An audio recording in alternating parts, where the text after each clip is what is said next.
Dubai is 48, 50 years old, and it has the best infrastructure in the world, the way it has made the mark on the globe. But at the same time, he said, back in our countries, we have so many cities which are more than 1,000 years, and nothing has happened. And the one which I don't like is Ikigai. I'm trying to read it. It's just not for me. You're like Ikigai? Yeah. Come on, it talks about disciplining your life. So exactly. But this is not possible in this world, I believe. Really? Yeah. So I was the... People are making money of following Ikigai. What do you say? I know. What would be your first step advice for people, the buyers who want to come and buy something? What's the first step that you want to tell them? Check your bank account before coming in. Dubai is beautiful if you see it. The houses, the apartments, the penthouses, the villas by the beach. I know it makes you think that, all right, this is what I want to have. But you need to first check if it is okay, if it is fitting your criteria or not.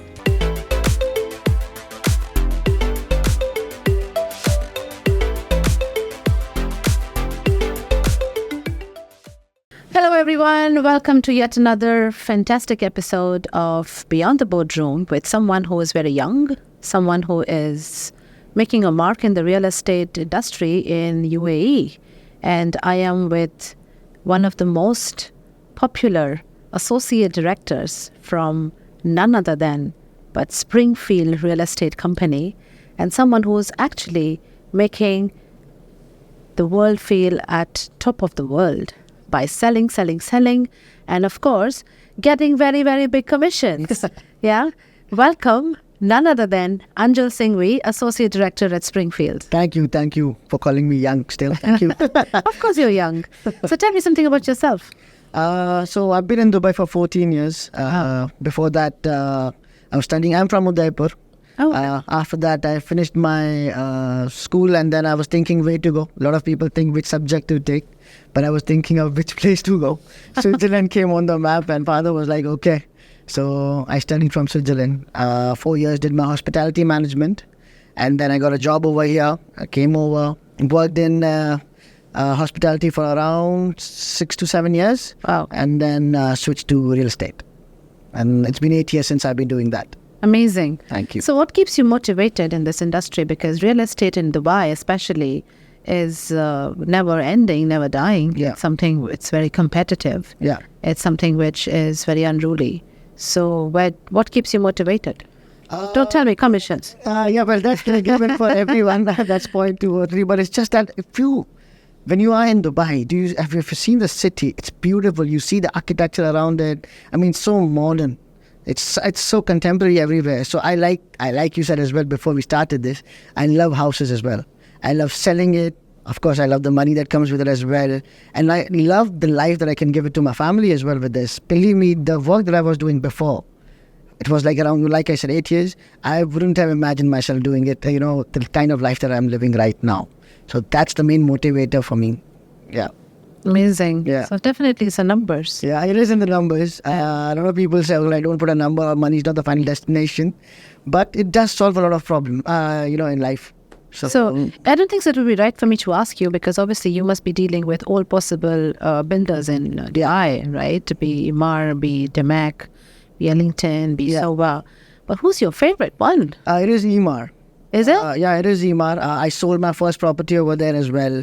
And whatever they have built so far, for me as well, and for the buyers, the investors, they have given them a good return on their investments. If you see, practically, I believe around 70% of Dubai is made by them.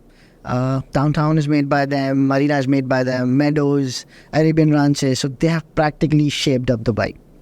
Yeah, wow. Love it. Amazing. So that keeps you going, yeah? Yeah, even my last deal, that was that in Humour. Okay. So tell me something about that. Nowadays, everywhere I go, people are only talking about buying property in Dubai. Yeah.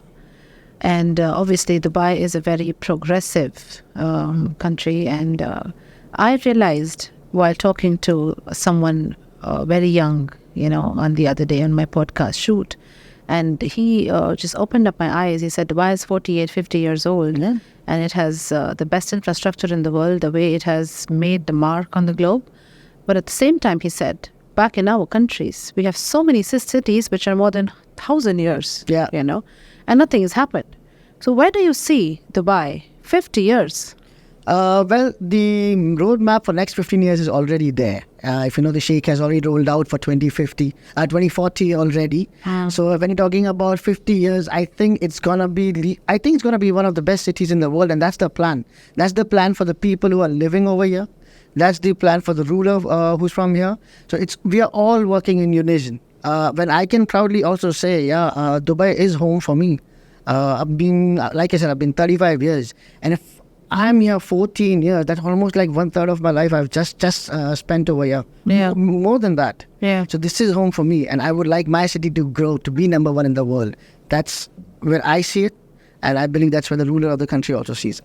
Amazing. Yeah. So tell me something, if somebody wants to be in the real estate market, for the knowledge of all the viewers, do they really have to go through in Dubai? Do they really have to like study the have any like professional qualification or something of those like, or like just like experience, communication skills are enough, your clientele list is enough? What is the right thing? There's a proper channel that you need to go through. You need to appear in a RERA exam. You need to pass through it by 76%. Oh wow. Yeah, and once you do that, then you are a certified broker, and that's when your struggle starts. After that, you need to have the knowledge of the city. You need to make sure that you know everything. A lot of people are buying over here. I can understand that. But there's a lot of brokers also in this city. Yeah. Tons of. Yeah, it is. I don't know if I can say this, but a dog-eat-dog world over here as well. So it's a tough competition. But yeah, if you need to pass it, get the knowledge, come in the business, and go for it. That's amazing. Yeah. So it's just a RERA exam? Yeah, RERA exam. Do you think is it difficult or? For me, it wasn't. For my colleagues as well, I don't think. If you're really into it, believe me, you will pass through. Yeah. So tell me something about your typical day at Springfield. What do you guys really look at aiming, achieving? Since you're the associate director there, you will be running a whole team. Yeah. Yeah. So how does the typical brokers? For us, in my industry, the food industry, we have our standards. We work on innovations. We work on ideas. That this is running very well in the market. Let's move towards healthy scene. Let's move towards clean eating. Let's have these kind of ingredients. Blah blah blah. All of those in real estate. Yeah. All right. So what is like the mantra that you guys focus on a daily basis? The way I do it, and I ask my team as well, is to split the time. The first half of the day, whenever we meet, we sit down, we just do a little bit of brainstorming about the new launches that are coming up as well. Because believe me, you wouldn't want me to call you at 10 or 11 in the morning if you are my client. So that's when we do our research and everything as well.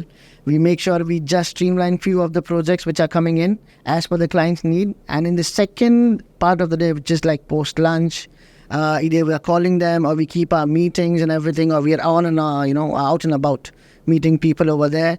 And I personally believe that a person is more available during the second part of the day, like around 4 or maybe 5 or 6, because before that, these guys are doing, the clients are doing their own thing as well. So that's when we try to meet them, explain to them what's coming up in the market, send our proposals and everything. And just wait. Mostly we do on launch-to-launch basis. So how does it function? Because it's just not you in the market. Yeah. There are other companies, there are other brokers who are also there in I wouldn't call it a rat race, but it's a race. Yeah, it is. Yeah. It's 50,000 people. Yeah, it's a race. And how do you convince, like for example, one wants to buy or invest something in Emaar. Yeah. And you would be like, okay, Dubai South or Expo, which is like becoming much more bigger now because Sheikh Al Maktoum has announced the airport coming in there. All of that's going to be the world's largest airport. So everybody's like running there now, literally like leaving everything and running. But how do you like differentiate your sales pitch than the other brokers? Because it's very important today. If you come to me and you say, oh, there is a villa for 2.5 million, and someone comes to me and say, oh, don't worry, I'm going to get you a deal for 2.3 million. Yeah. How do you see yourself in that kind of a competitive market? It's a very good question actually, because see, you're a chef, you create things. Yeah. As being realtors, brokers, we don't create. Every one of us is selling the same thing. Yeah. For me, I believe personally, service and information is very important. Mm-hmm. I can tell you, all right, this is the villa, 2,200 square feet, 2.5 million, 90-10 payment plan, brochure and everything. It will come to your mobile, which will be coming, I think, maybe 10 times by different brokers. I get like broker calls every day. But you need to go in the knickknacks of the project. Something which is, how do we say it, which is intangible. which is not countable. You cannot just put numbers and just say, okay, would you like to buy this or no? You have to first put yourself in the buyer's feet and think that what is actually she or he is looking for. Maybe I can push you for some product and everything which you're not looking for in that area. Maybe you're looking for an apartment and I'm just keep pushing you in townhouses and everything like that. So for me, I need to just make sure I listen to the person more than I say. Yeah, if exactly what you were saying, maybe Dubai South is great. Maybe, everything is going to be it's amazing over there. But maybe you're not the person who likes over there. You like to live in the middle of the city. Yeah. Now, if I keep pushing that Dubai South, towards you, you will just like, this guy is there to sell. He doesn't understand what I'm trying, So sometimes, I have to wait longer for the deal. I cannot just say, okay, this is the project, buy now. But once I wait a bit longer and I get something that a client wants, then it's a pretty smooth process after that because, the person also understands. So tell me something, a very, very valid question. Yeah. There are times when people come and they buy a property. Yeah. And obviously after a few years, you see the appreciation. Yeah. Where do you see yourself with people who are the end buyers? Yeah. Yeah. There are people who are investors and there are people who are end buyers who want to live there. But sometimes even the end buyer still feels that there has to be an appreciation in his or her property when they are buying it. Yeah? Otherwise, there's no value attached to it, right?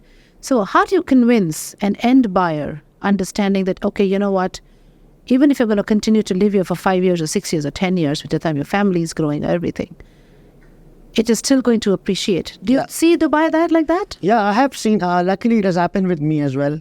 So when I made a decision by myself to get something, I was that end buyer. I did use a broker as well. Amazing. Yeah. Amazing. Yeah, and it was during the COVID time also, which was the scariest time. Fabulous. Yeah. So I made that decision thinking, all right, even if there's one common way of thinking, or in 5-6 years I have been there, I'm not paying the rent, at least I'm saving something on that. And even if I sell it at the same price or something, it's okay. Or even if at a lesser value, if it happens, which seldom it happens. Then okay, I'll just think that I was paying rent all this time, but I had a property of my own. That is one way that they can think of it as well. Then in 5 years, when you are saying that, okay, the property value will not appreciate and the end buyer is still thinking about that, I believe it's a cycle as well. Anybody who's buying it for 5 years as an end user, if he's selling in the same market at a lower price, he's becoming a buyer in the same market as well. So I tell him already, you are just selling it because you're going to get something bigger, right? Because of the family and everything. So I'll get you a better deal in that same market. Makes sense, yeah. I mean, okay, if you think that you're selling at a loss or you're not getting the price that you're expecting, not worry. Yeah. Offload that thing. But there is similar thing happening in this another part of the community as well. How about we get you something over there? But it's declining over there as well if it goes like that way. Yeah, makes sense. Yeah, so a seller becomes a buyer in the same one. And, if a buyer who wants to sell it again or offload again, he becomes, like I said as well. Yeah, the same vice versa. Fabulous. Yeah. So tell me something. What would be your first step advice for people, the buyers who want to come and buy something? What's the first step that you want to tell them? Check your bank account before coming in. Dubai is beautiful if you see it. The houses, the apartments, the penthouses, the villas by the beach. I know it makes you think that, all right, this is what I want to have. But you need to first check if it is okay, if it is fitting your criteria or not. If that is the amount of money that you want to spend or not. It's 2 types of sales that we do. One is the ready one, and one is the one which is off-plan, which is under construction. Yeah. We expect you to have a lot of cash if you are doing off-plan. There are some developers who want 40%, who want 60% during construction. That is all cash. And if you are buying something ready, just make sure that you check with your bank and everything already. These are the funds that I have. This is the amount of mortgage that I'm going to get. And this is the one that I want to move in. Just make sure that the funds are correctly placed. You do not want to go around the city looking for But coming things. to this question, I am really, of course, it's a great insight that you spoke about. You should definitely check your bank account and your funds should be in place. But there are people who come here for opportunities. Yeah. Yeah. There are people who come and just buy a studio apartment. Yeah. And rent it out. Yeah. And then multiply that. Continue to multiply that. Yeah. What you want to tell to them? Because if somebody's coming here for an opportunity to grow, like just the way you came in, 14 years ago, you thought you would do hospitality, but you actually moved into real estate. And what I understand is real estate also works majorly on commissions. Yeah. Correct? Over a salary. Yeah. So, of course, at your level, there are some salaries that are there. But I know brokers who are just coming in and all the time, they're chasing the client to get a property. Yeah. It's more about getting that commission and hold. So obviously, this is a land of opportunities. So what do you tell people who just come here, not only just for buying a property, but just to get into the whole field and feel of Dubai? Yeah. What do you tell them? So they want a piece of property in that way as well, but they do not want to continue for long. Yeah. Is that what you're... Yeah. Okay. Yeah. All right. So how it goes over there as well, this person that we're talking about, for example, we explain to them in the process as well, all right, you like something which is worth 1 million, which is worth 2 million. Now, each developer has a clause that you can put it back in the market after paying 30%, 40%, which most of the investors do as well. They want to taste the market. They're like, all right, I've got this amount of money. This thing is coming at 2 million. I've got 600,000 in my bank. I can pay this 30% over the course of 1.5 years. Wow. And then I can put it back in the market as well. However, what has happened before? I know before people used to just buy on a launch day years back and then put it back the next day. Yeah, so that flipping culture, Dubai is also trying to stop that one. That's why there's a 4% land department charge and everything. They do not want people to buy today and then just stand outside the same sales center next day and just say, all right, why escalate it instead. Yeah, it's not fair. And that's how the bubble was created as well. Correct. That's what I was coming to, because I've always heard that. I said people buying, selling, and it's become like, and whatever extra money that they get, they just feel good about it, You used to set on paper, just, buying it today, signing it off, tomorrow standing out and just giving the, okay, why don't you buy it? It's sold out. So what all the developers have done is that they've put a clause. You need to pay a certain amount of money to put the property back in the market. Nice. Yeah. So in that way, it helps these investors as well.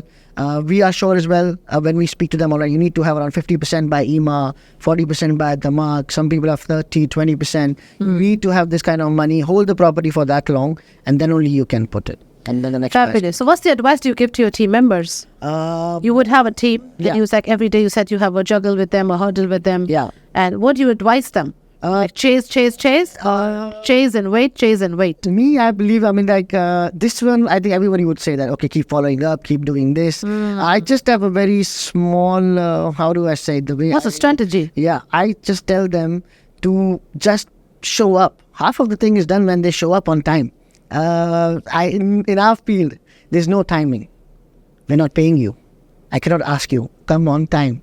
One day you will come to me and you will just say, listen, you're not paying me for this. We are partners as well. We are also working on commissions and everything. But I believe there's, as a rule of thumb, you need some discipline as well. Because it's never about the big things that spoils your deal. It's the small things. I'll give you an example. You and I are working together. We have the same client. The information comes in the morning at 8 o'clock. Now, just because you're an early riser, you send that information to the client before me. And because I was out last night, or I just wake up at 10 o'clock, 11 o'clock, and by the time... discipline is one thing. I think so. Showing up at time, to work on time is half of the things done. You're nice, you're bright, there's less people in the office, you can make your, you can organize your day accordingly. Yeah, of course. So that is one other thing as well. And a lot of agents, they think that selling is the most important thing. In this, believe me, 90% of the work is knowledge. Yeah. Again, I'll give you an example. If you were talking to me on the phone, you ask me something, a number, which I don't know of. All right, why should I buy this? Why not the next project which is just coming? And if I don't have the knowledge of the next one, I'm done. You will not give me time to say, all right, why do you not know this when I know this? So knowledge is very important. Showing up on time is very important. So basically, if I sum it up, I said if somebody wants to be in real estate business, knowledge and showing up on time is very important. It's very, very important. Yeah, for me, I think it's important. How do you really convince, a customer? Someone comes and says, oh, I'm looking at to invest, and still not been able to get convinced with the kind of property that is there. There's a difference, trust me, because when you go with an investor's mind, you're looking at to flip it after a couple of years. If you get a better deal, you put the property back. Or if you think, okay, maybe somebody can suggest to you, why don't you renovate, resonate the whole property beautifully, and then put it up a little bit higher thing, and you can sell it off. But there's an end buyer as well. Yeah. How do you convince, what's that convincing power? Sometimes it's just about, as I said, a new person comes into the business. He can have or she can have great communication skills, can speak really well, can convince the person. Knowledge is something which I understood what you said. Yeah. But there are times when the end users, relatively think that what is it that they're going to do 10 years down the line, even if they're living in that house. How do you convince an end user guy over? See, it's very easy to convince an investor guy. Yeah. Because there your knowledge will come in all about place. numbers. Yeah, it'll come all about numbers. You'll say, okay, today you bought it for 2 million. I'm assuring you in the next 2 years it'll be double or whatever, maybe 3 million, 3.5 million, whatever. Fair enough. What about the end buyers? Yeah. What is that? What convinces them? I know one is the need that they want to buy their own house. Yeah. But convincing them for a deal that you think as a broker has to go through over him suggesting his choice. So it's just about the broker convincing the end user. So what is the trick that you do? It's again, like I say, when an end user buys this, he's not only buying the home, he's buying the community around it as well. Maybe the person that we're talking about, if it's a 10 years, I believe a person who might have a family or a couple, or now, what do we say, a couple with dogs. That's another thing as well. Well, we are those now. So you need to not only highlight what's coming within the house. All right, okay. 5,000 square feet of built up, 7,000 plot size, this and okay, like I said before as well, it's written. You need to tell them where is the hospital coming, where are the schools coming up, how close, how far you are from, let's say, the important road that you take to work every day. And all these things matter to them as well. In a community, where's the supermarket coming up? Where are the kids' playground going to be? And everything like these things also matter for them, not just the house. The farther you go away from the city, bigger your house will get. It's okay, because you get more for the same money that you're paying as well. But an end user doesn't want to be that much away from the city. He wants where he can take his kids to, for their karate class or for their swimming classes and everything like that. So for them, it's not only just sending everything. Yeah, it has to be around. It has to give them that full experience about living in that community. So it's not only about them selling that house. It's about the things that come around it as well. That you need to But tell me about certain properties which you spoke about 70% has been built by Emaar, which is of course. But there are certain properties like the townhouses, like Springs or Meadows and all. They're there for many, many years now, and obviously they never had the best of the area is beautiful, the community is very nice, the people are very nice, amazing. But nowadays everybody wants to have their own swimming pools and gyms and all of these kind of things as well in the community, right? So where do you see appreciation in those kind of properties which were bought maybe 15 years ago, appreciated, and now standing at a point? Do you see appreciations in such kind of properties as well? Yes, in that one as well. So Dubai is moving at an upward trend. All right, 2-3 years, it was like a very steep upward trend. Right now, it is still going to be upwards only. It's going to be slightly slower. So it will go up and up.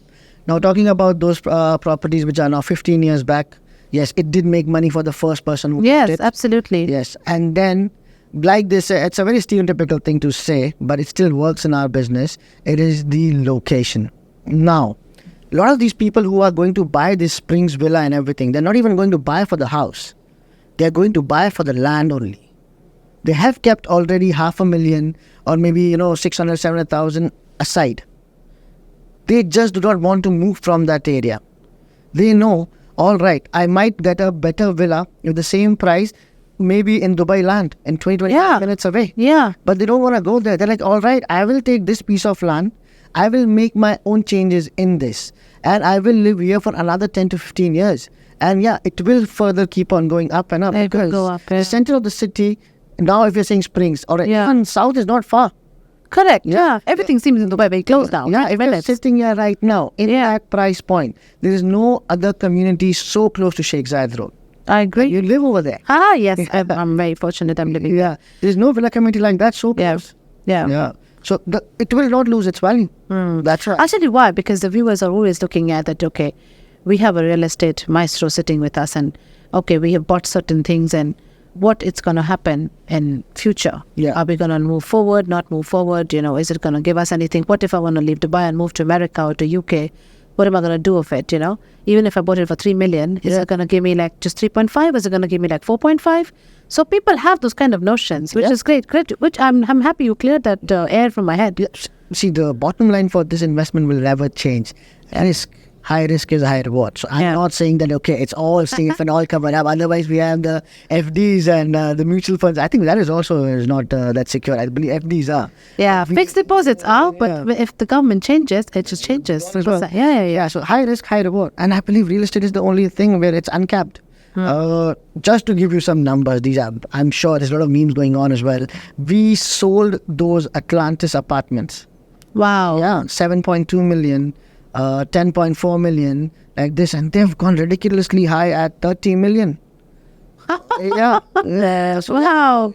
And for 3 years. I'm thinking to change my profession. Yeah, believe me. Come on. I'm really thinking to change my profession. Yeah. I've cooked enough now, I think. I've fed the whole world. Yeah, you Nothing need to is come done that I feed myself now. Okay, Yeah. running to a quick fun segment now with you, just to know a little bit more about you. What's your favorite restaurant in Dubai? Zuma. Oh, Yeah. right here. Okay, Yeah. nice. Yeah. And what's your morning routine since you said that? I'm an early riser. I'm an old soul from inside. I sleep at 10:30. Wow. Wake up at 5:45. Amazing. Yeah. And what time do you hit the office? I do that at 9:30. Amazing. Because I go to, I know it doesn't look like, but I do go to work out a little bit. I do that, come home. So what's the most rewarding part of your job? I mean... Again, don't tell me commissions. No. I get to choose my own hours. So, I mean, so I was dating my wife for a long time. And this is away from the work. But I just told her that if anything in life, if you ever need me for anything, I'll be available. So the point that I'm trying to make is this gives me my own hours. Your profession. Yeah, I'm available for everything. This work has helped me. If I don't feel like, all right, I can take a vacation. Amazing. If my wife calls me from somewhere, all right, can you come here, something urgent? I'm available there as well. Do you have a job in your team? Yeah, I do. Yeah, like I'm joining. I'm sending you my resume. But I only have the accolades of my degrees and my sharp professional life, XYZ. Oh, believe me, you'll be more than welcome to join. Oh, Yeah. amazing. What's your favorite book? Do you get time to read book and watch movies? Yes. So the thing is, I just finished one. Okay. I'll tell you the one that I like and I don't like. Okay. Because I used to play a little bit of sports. Oh, nice. I represented Rajasthan in cricket as well. Wow. So Okay. I finished the autobiography of Sachin Tendulkar. Okay. And yeah, I keep it easy. And the one which I don't like is Ikigai. I'm trying to read it. It's just not for me. You're like a guy. Yeah. Come on. It talks about disciplining your Yeah, life. so exactly. But this is not possible in this world, I believe. Really? Yeah. So I'm at the... People are making money of following Ikigai. What do you say? I know. It's just that's the pressure that I fell into as well. I need to finish this book. It is just so... People sleep on it. Oh my God. Yeah. You're like a fast-paced real estate guy. Yeah, I mean, it's I like easy life. It was just too simple for me. So in your career, Yeah. since you work with Farouk, you work with a very prestigious real estate company and it's a family-run business, Yeah. very prestigious people again out of Dubai. What is the best advice you've ever received, even in the company or outside the company? Within the company, what I was told is, this I have to think about. Because we always keep on sitting. I'm just thinking about the best one that I got as well. Yeah, I remember what Farouk told me. Yeah, he told me, now I need to have a kid. It'll bring you a lot of luck. She always keeps on saying this. Yeah, you need to have a kid. Bahut paisa aayega. Don't worry. That's amazing. And what advice you got outside in the world? Outside in the world, Away from the real estate company. I think that my wife that keeps on giving me advices, or my friends as well. Yeah, I like the advice that my friends gave me that I didn't follow. Yeah, they're like, do not go on social media. Yeah, are you going to dance over there to now sell your properties? Wow. Luckily, I didn't follow, and now I've started doing a little bit of that as well. Amazing. Yeah. Such a great buzzing, director sitting with us. And thank you so much for all the vital information that you've given Pleasure. to me on the topic and off the topic about yourself, how passionate you're about real estate, and how encouraging it is for me as well to think about of changing my career line. I'm joking. Always welcome. I want to be a chef. No. So, Anjal, so we conclude with a very important question, which I want to ask personally for myself. Please. Yeah. And I know a lot of young people like you are wanting to be here in the real estate market and learn more about it and be knowledgeable.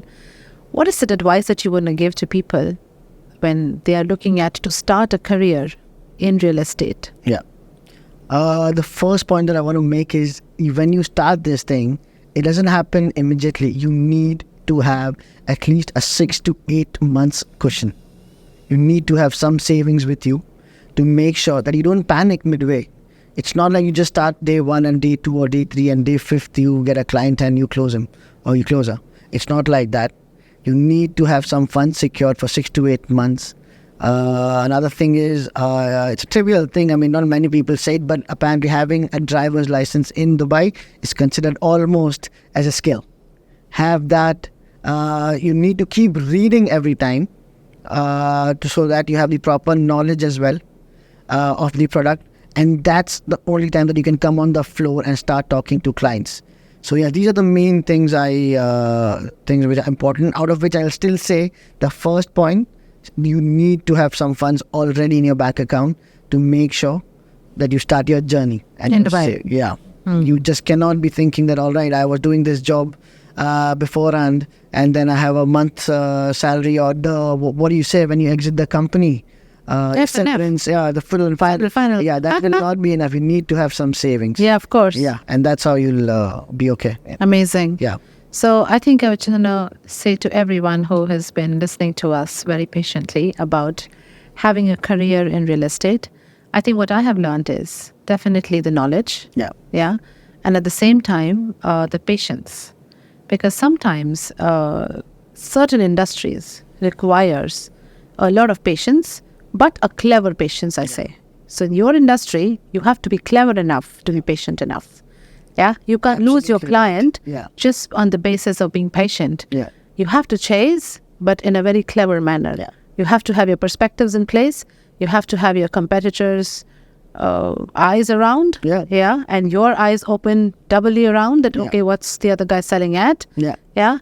And amazing. So great, insightful episode with you. It was a pleasure coming. Yeah, and I am looking forward you being one of the most sensational, real estate broker. Oh, thank you. In Dubai and maybe soon across the globe. Yeah. Why not? That's the plan. Thank you so much for being here. Much. Thank you. All right. My pleasure.